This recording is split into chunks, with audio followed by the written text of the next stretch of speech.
Hi, I'm Jackson Crawford, and today, on one of the more than 1,000 videos on topics in Norse language, myth, runes, linguistics, etc., on this YouTube channel, I want to talk about Kennings, the pretty famous among those who are interested in this sort of thing, poetic device of Norse and also Old English poets, Old Saxon poets, etc.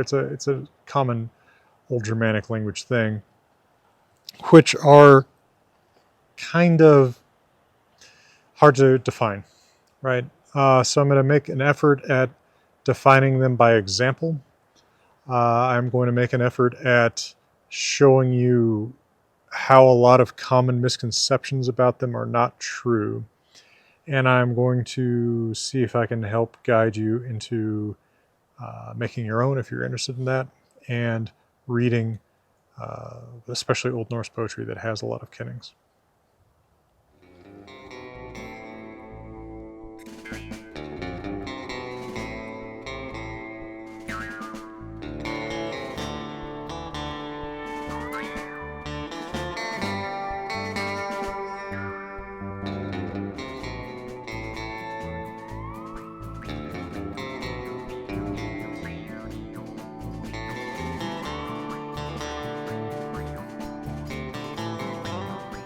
All right, so when you see a kenning like raven wine, right? I'm mostly going to use translated versions of kennings just because, to make the content a little bit clearer. What you're looking at is, at minimum, a two-word compound or expression where we take what we actually mean, which in this case is blood, and we replace it with another noun. Kennings are really just for nouns, and that can include specific proper nouns and names.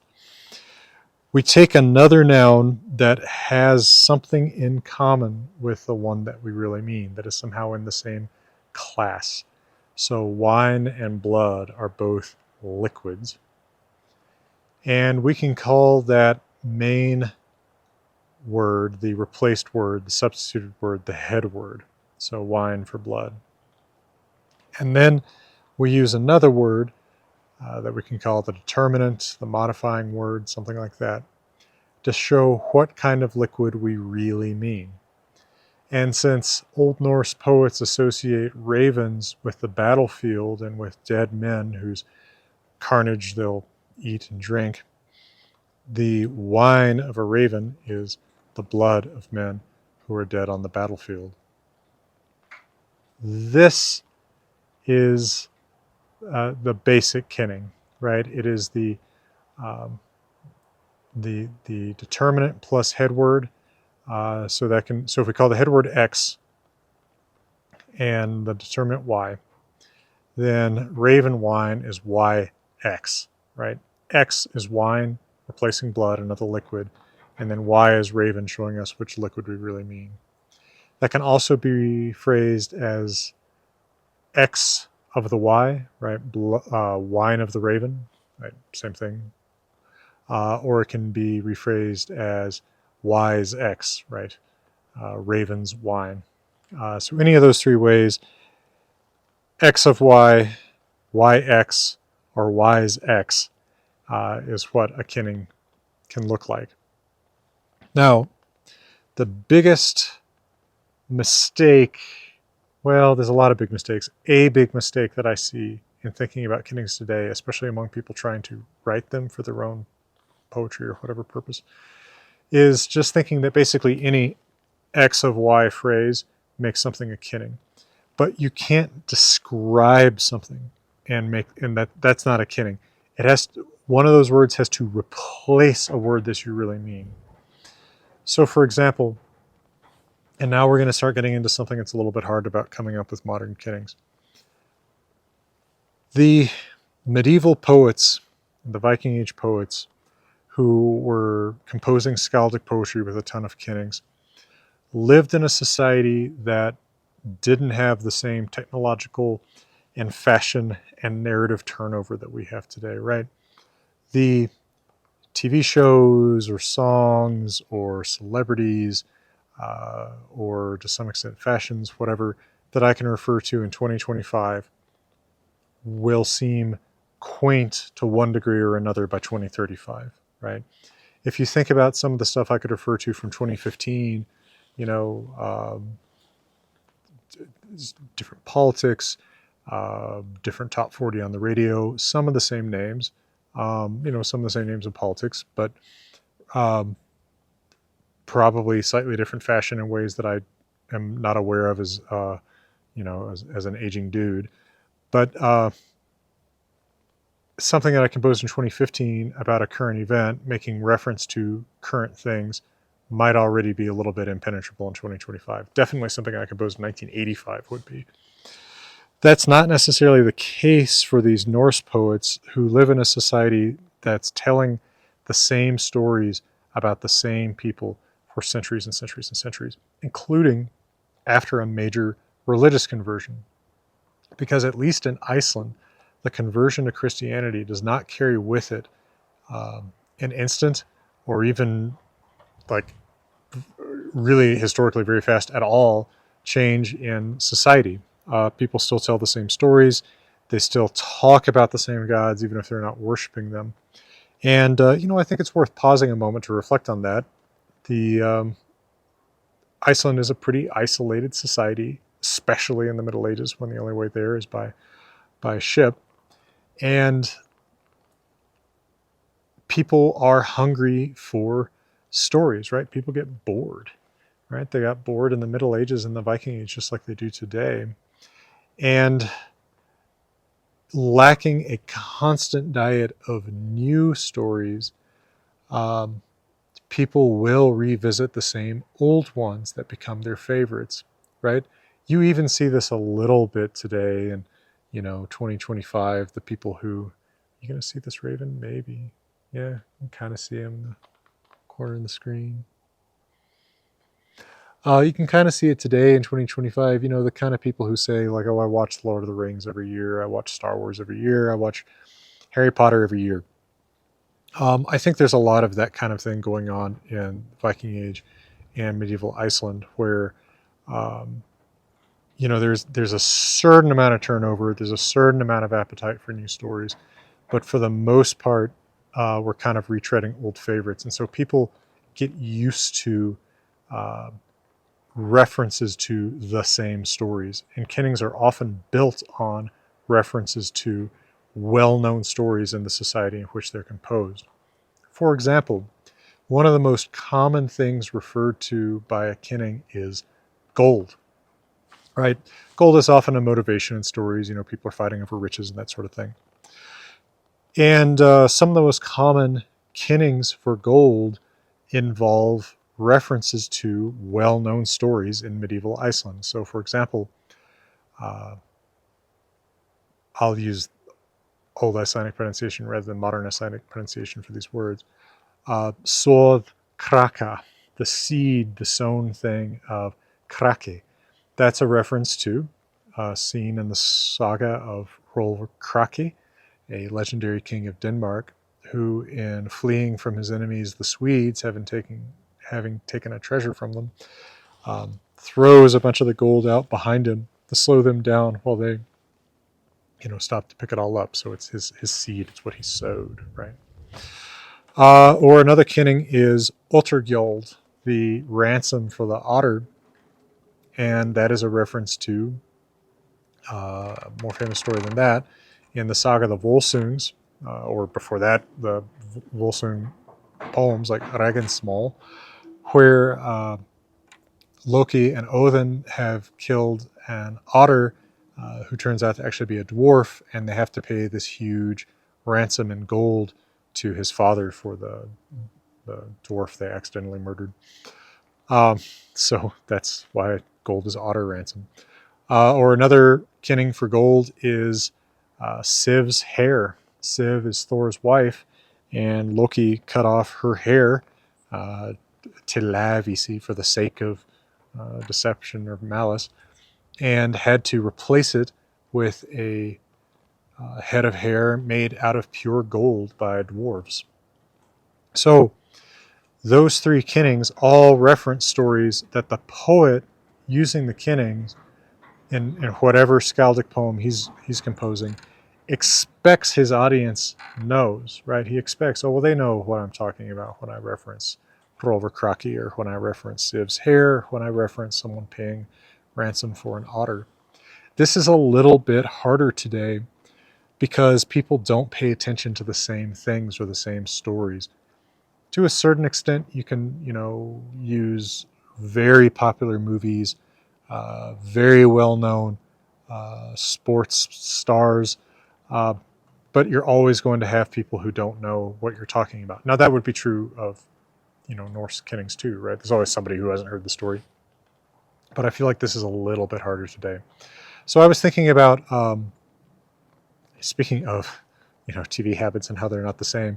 I don't have a great deal of familiarity with movies and TV. Something my friends and family routinely bust my chops for is not knowing references to really popular things, apparently. But I did see Breaking Bad. So, that's a modern story. It's saga-like in some respects. And so perhaps a modern Skald wants to compose a skaldic poem talking about some of the events in Breaking Bad. And so what is a Kenning that we could use for Walter White? Well, this example sort of built on something, because I was talking to a student who had also seen Breaking Bad, and who had proposed a Kenning that was something like seller of meth for Walter White. And I said, no, that's not a Kenning. That's a description of him, right? Because that's what he is. He's a seller of meth.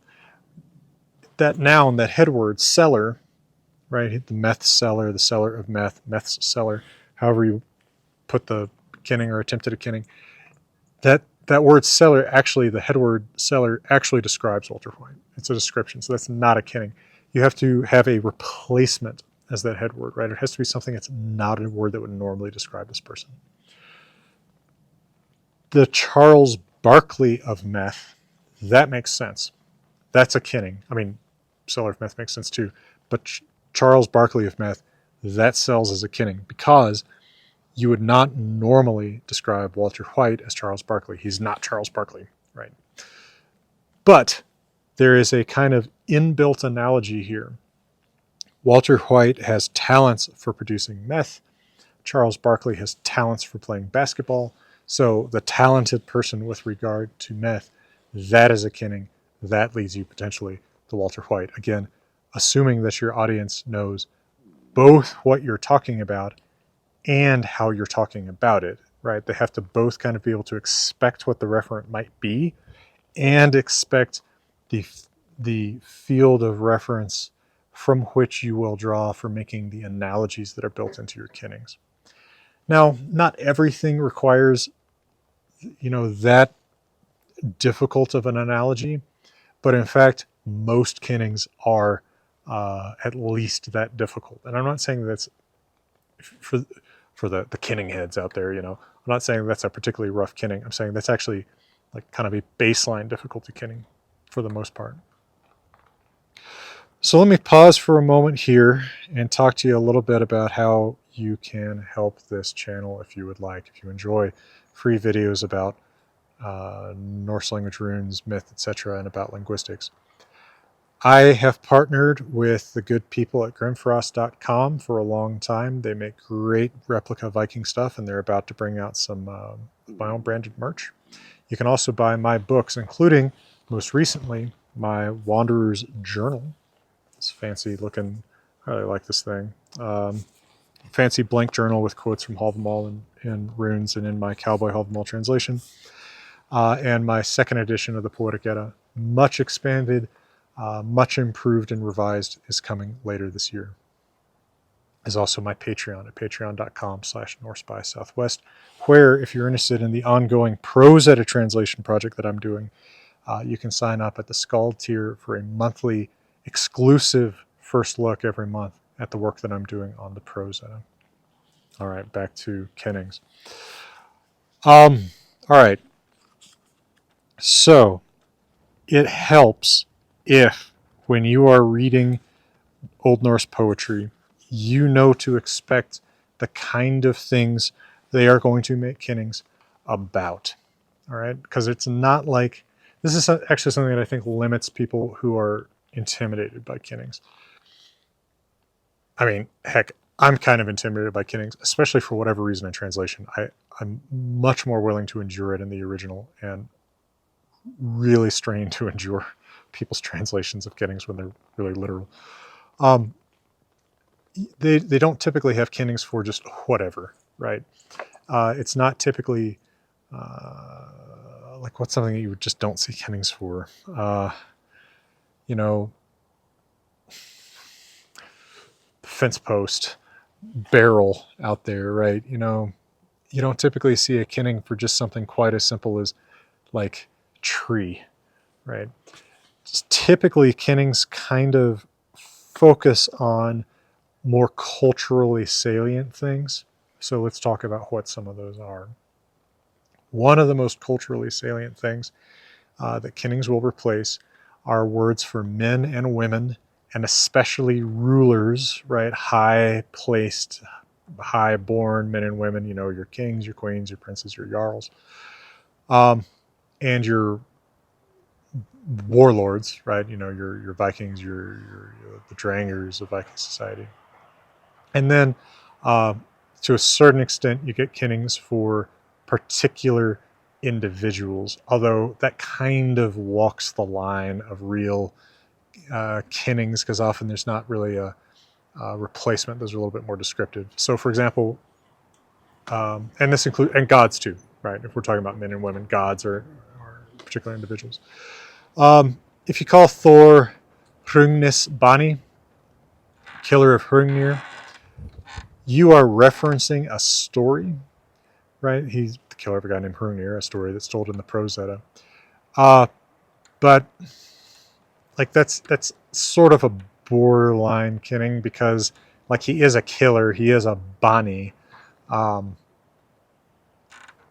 However, I still think that the reference, the elusive reference there, makes it a Kenning, even though that killer Bani word isn't a replacement. Another one that's kind of a borderline case is when a ruler is called Vinner of somebody. So, you know, for example, the king of Norway might be called Vinner Nordmana, the friend of the Norwegians. Kind of a borderline Kenning. Although in getting at the specific person you're talking about, I would say that's elusive enough that it counts. The opposite of that is calling someone the Dolger, the enemy of whatever. You know, Dolger Nordmana. That would be, you know, the enemy of the Norwegians. That might be the king of the Danes or whatever if Norway and Denmark are in conflict in the time of the poem. Very, very often, Kennings for men, gods, and particularly men and gods, make use of heiti. So heiti are not Kennings, but are often confused with them. Heiti are alternative single names, single word names, right? So Odin, for example, has a ton of heiti. He is Odin, he is Ugr, he is Fjolnir, he is Hnikkar, he is Jolkr, he is Grimnir, he is Horbarðr. He has numerous names. As he lists them at the end of the poem Grimnismal, he says he has never been known by just one name among the people.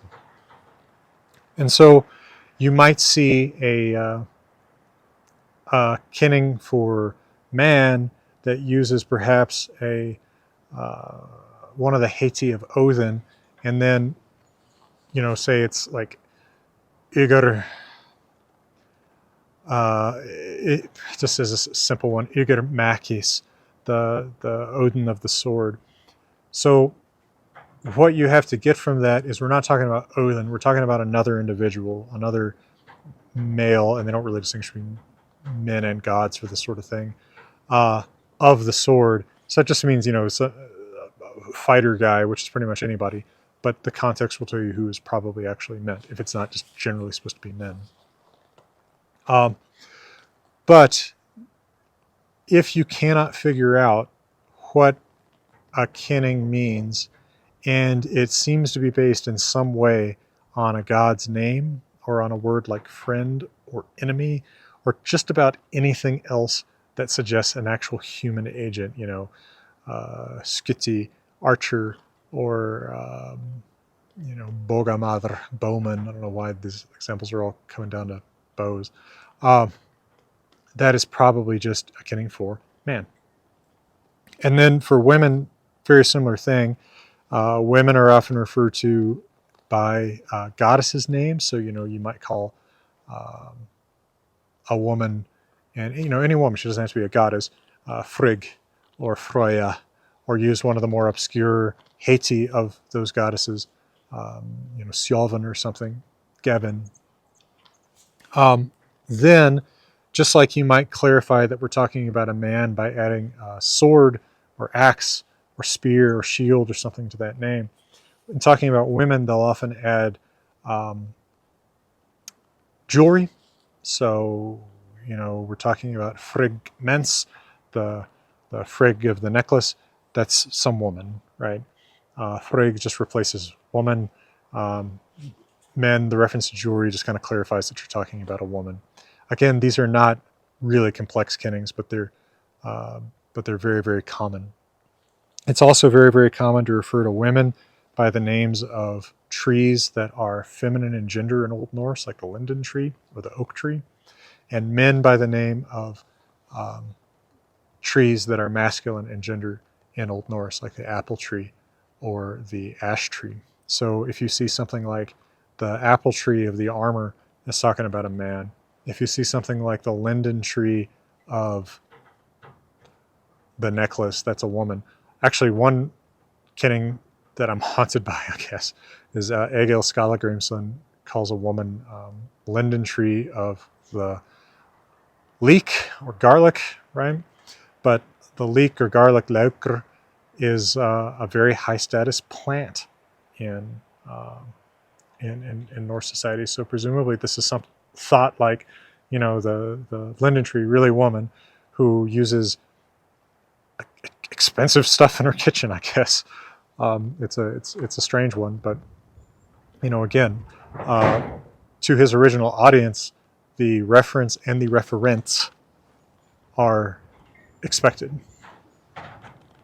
All right, let's talk about some of the other things that are frequently referred to by kennings. Anything to do with fighting. Battle is the flood of swords, right? A fighter, is the elf of attack. Blood is the dew of carnage.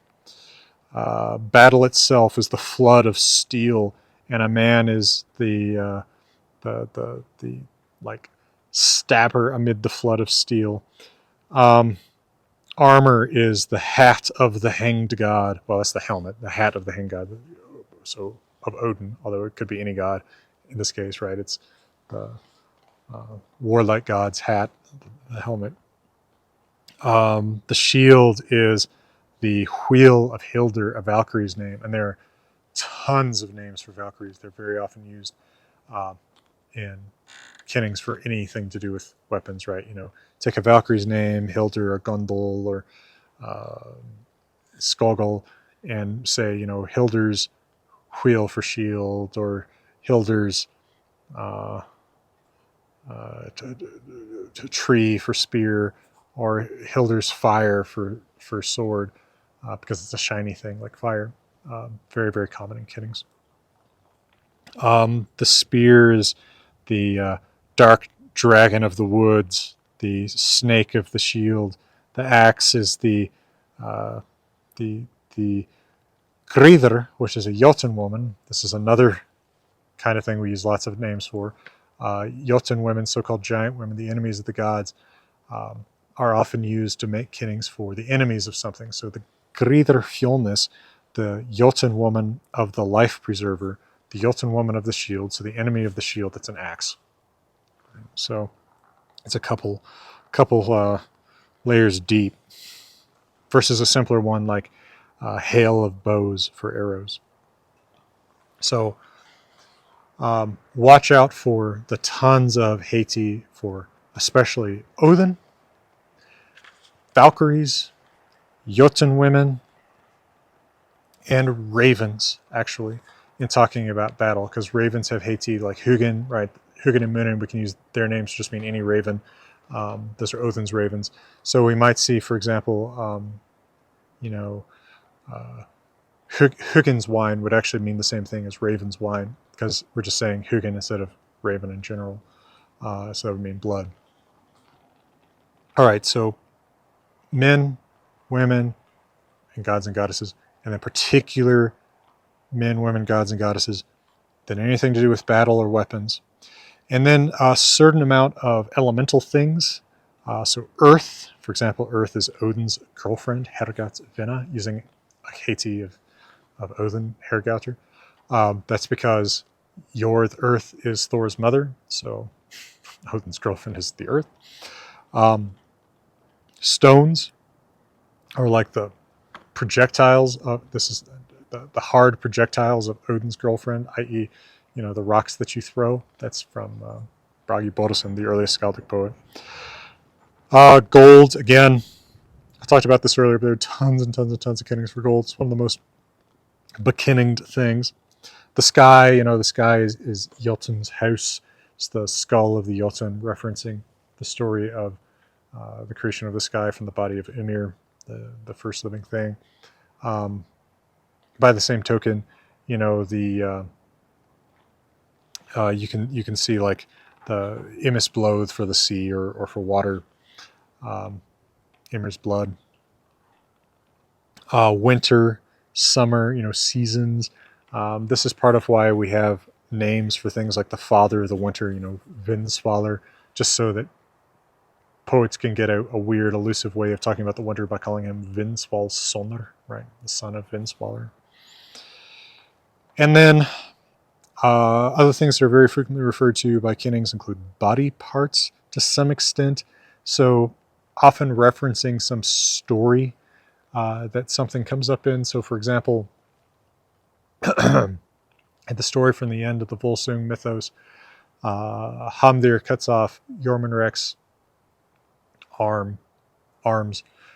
Sorle cuts off his feet.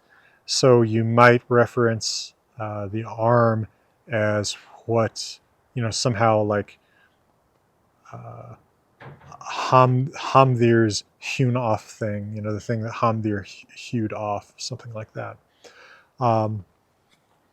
Or the chest of a woman is called once Mjukstalarmens, the soft stable of the necklace, right? Because it's where a necklace lives, as it were. And then very, very, very, very common, actually, is kennings for raven. I think, actually, if you go through the Poetic Edda, there are very, very few kennings in the Poetic Edda. This is a big misunderstanding that I run up against very often, is people picture the Poetic Edda as just full of kennings. Actually, Beowulf has more kennings than the Poetic Edda. While Norse poets were really into kennings, they mostly saved them for skaldic poetry, right? Their occasion-based poetry, the poetry of praising a ruler, praising a woman, something like that, or praising how awesome they themselves are. It's not used as much in narrative poetry. There is a couple poems in the Poetic Edda that have a ton of kennings in the original, like Himaskvida and the Helgi poems. At least Helgakvida Hundingspanna 1 and Helgakvida Hundingspanna 2 have tons of these, but there's not that many in most poems of the Poetic Edda. But if you go through the Poetic Edda looking for kennings, most of the ones you're going to see are for ravens. So, as I mentioned before, very often what that is you take some other bird and then replace raven with that, and then have some determinate word that means something to do with battle or carnage or Odin, right? So, you have the blood gosling, or you have Odin's cuckoo or something like that for raven. And then ravens are very frequently used as like another level of a kenning for battle. So we might talk about the snake of Odin's gosling. So that would be a spear. The long thing of the bird of, this god associated with battles. So it's the snake of battle. It's the spear. So let's see. First of all, let me kind of test you on some real Kennings, and then I'll tell you what they are, what they actually are referring to. I'm actually going to pull, here's some that I actually did pull from poems in the Poetic Edda that have some Kennings. Himiskvida, Helgakvida Hundingsbana 2, and Regensmal. All right, Hraunhvalr. That means lava whale. That's a Jotun, or so-called giant, because it's a sort of large-size enemy, although the Jotuns are not necessarily larger than the god, who lives in lava or rocks, where the Jotuns are often said to dwell.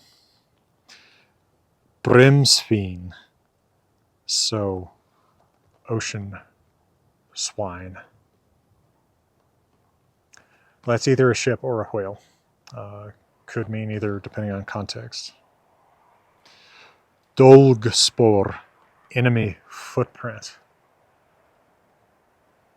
Well, that's a wound, because it's what your enemy leaves on you, like his feet might leave a footprint in the earth. Hlunvig, ship roller horse. Horse of a ship roller, right? The logs that you roll ships out on. Well, that's just a ship, because you travel on it like you travel on a horse, and it is rolled out to sea on ship rollers. Hrotaneder, sword tree. Well, that's a man or a warrior, because Mather is a masculine word for tree, and then Hrota is sword, so this means guy. Now, you're much more likely to see these in skaldic poetry than in Eddic poetry, so I'm going to give you a few examples from here's some from Krokomal, supposedly the last words of Ragnar Lothbrok, but actually composed way after his lifetime. You can actually tell that kind of based on one of these Kennings. Lykias Dordar, Earth's loop. That's a snake, because actually it could kind of be from two different logics. One is that it's a loop that you find on the earth. Another is that the greatest of snakes, Mythgars Ormur, Jormungandr, encircles the entire earth. Bensild, wound herring, herring like a fish. Well, that's a spear or a sword. It's a shiny thing like a fish. They often use that analogy. Weapons are fish or fire, because they all shine. So a shiny thing that causes a wound. So a spear, a sword, some bladed weapon. Odda Messa, spear points mass. Mass as in Catholic Mass. Well, that's battle, where spear points come together like Christians come together for Mass. So that's part of what shows you that that poem is actually from the Christian period. And then a bunch of the examples that I used as I was going through poems were either from, going through common Kennings, were either from Bragi Boddason, the earliest Skaldic poet, or other poets quoted by Snorri Sturluson in Skaldskaparmal, the second part of the prose Edda, which I'm working on translating for Hackett, probably for next year. Now, very, very often, the real thing, like I said, is actually buried 2 Kenning layers deep, so that you don't get, whatever the reference is, you've got to figure out kind of 2 Kennings. So, for example, Elder Uls Brautar, the fire of the Eel's Road. So first you have to know, what's the Eel's Road? Well, eels travel in a body of water, I don't know, maybe it's freshwater eels, but in an ocean, maybe a big lake. Now, that is, okay, so that's a Kenning on its own for sea. water. And then what is the fire of water? That's a very common kenning for gold, because at the end of the Volsung Gyukung mythos, the brothers Gunnar and Hogni sink the treasure that was originally the ransom for the otter in the river Rhine. And so the thing that shines in water is gold. They use this all the time. You know, the wells sparkle or whatever. These are really common kennings because of that story. So let me try a couple on you in English and see if you can figure these out. You know, there are some real examples in English, right? Actually, Old West English has a fair number of basically kennings. Smoke wagon for a revolver. You know, it's the wagon part is a little like, actually the tortured logic of it kind of seems to me a little bit like Norse tortured logic in Skaldic kennings. You know, you move it like you move a wagon, and it makes smoke, so smoke wagon, revolver. Iron horse, of course, is the classic one. You travel on it like you travel on a horse, but it's made of iron. It's the train. Buzzworm is another one. It's the worm that buzzes. Of course, we don't mean a worm, we mean a snake. In English, we have different words for those. You wouldn't in Old Norse. I'm not sure that would work as a kenning in Old Norse, but it does in English. So buzzworm, rattlesnake. But here's a couple I made up just trying to come up with things to demonstrate the principles. What do you think I mean by canyon tabby? Well, that's a pretty simple kenning for mountain lion cougar, right? I'm talking about, so I say tabby, which is a color or kind of a cat, but it's not the kind of cat that I mean. I mean the kind of cat that lives in a canyon, therefore mountain lion. Actually, this sort of thing is really common, where Norse poets will use a color strongly associated with an animal to stand for that animal. So they very, very frequently use horse colors for horse. All right, so they say like chestnut instead of horse, or buckskin instead of horse, or bay instead of horse, to use equivalent English names for horse colors. Speaking of which, what would be wine of the Nissan buckskin? Well, that one is too deep. So buckskin for horse, because buckskin is a color of horse. What's a horse made by Nissan? Well, that is a car or truck, right? Because it's a manufacturer of vehicles. What is the wine of a car or truck? Well, that's gasoline, because that's what it drinks. Colt of the farmyard she-eagle. This one's also 2 layers deep and also has 2 ways of getting to it. So what is a bird who lives in the farmyard? A hen, right? I even kind of hinted that I mean a female bird by saying specifically she-eagle. Old Norse distinguishes between, you know, male eagle Orn, female eagle Erna, so I thought I'd kind of imitate that and say she-eagle. The colt of the hen. There's 2 ways of getting this. That might be the chick, because it's the colt of the hen, so, you know, it's the offspring, just like a colt is to a horse, a chick is to a hen. It could also mean the egg. It's actually kind of what I was originally thinking too, because Colt revolvers come off of a production line, just like the eggs of a hen, you know, are produced on her sort of production line in the hen house. That may seem really tortured, but that seems actually about as tortured as Norse kennings often are. They are expecting you to sit and puzzle with them for a little while. So if you are working on reading Norse poetry and working out real kennings for yourself, or if you're working on creating kennings for your own work, you know, let me know about it on Patreon. Feel free to you know, comment on a post. That's the easiest way to communicate on Patreon, since their messages and chat doesn't seem to work. Or tag me in the Patreon Discord with what you're working on, and I'll take a look at it. And just remember, especially, that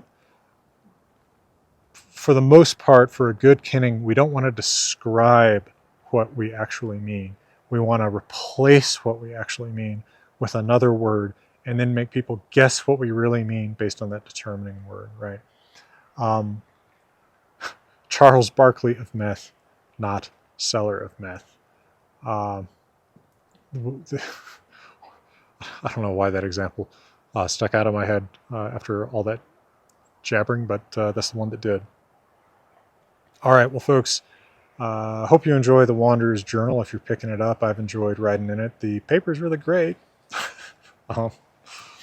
Notice I wrote on both sides of these sheets and it didn't bleed through at all. I'm using, high quality archival micron pens, which can really show through some paper. I hope you'll look forward to the second edition of the Poetic Edda. I am very pleased with it. It really is, in a lot of ways, a new book. It'll have a new cover to kind of signal that. It has a lot of new stuff that wasn't in the first one, expanded introduction, a lot of revised translations, a lot of great art. Really looking forward to having that out there probably in late fall of 2025. For now, thank you, Patreon, for your support. Thanks to those out there buying my books. Thanks to those taking my Zoom classes. I am offering a few more in May and June 2025. Every Sunday in May and June 2025, I am offering Essential Old Norse, so helping you to read Old Norse. A detailed read-through of Völuspá and Hávamál, the two poems in the Poetic Edda that people are most interested in. We go through them with a fine-tooth comb and analyze every little thing. And then a reading club for people who already read Old Norse. We're going to read Gisla Saga Sorson, or the Saga of Gisla Sorson the Outlaw. So check those out on Eventbrite if you haven't yet. Check out my books if those interest you. And, I did translate the Saga of Rolf Kraki and the Saga of the Volsungs, both of which I mentioned in this video.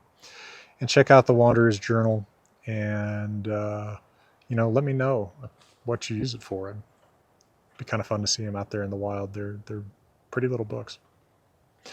All right, well, for now, from beautiful Colorado, hopefully reasonably sheltered from the wind by putting the camera in the barn, I'm wishing you all the best.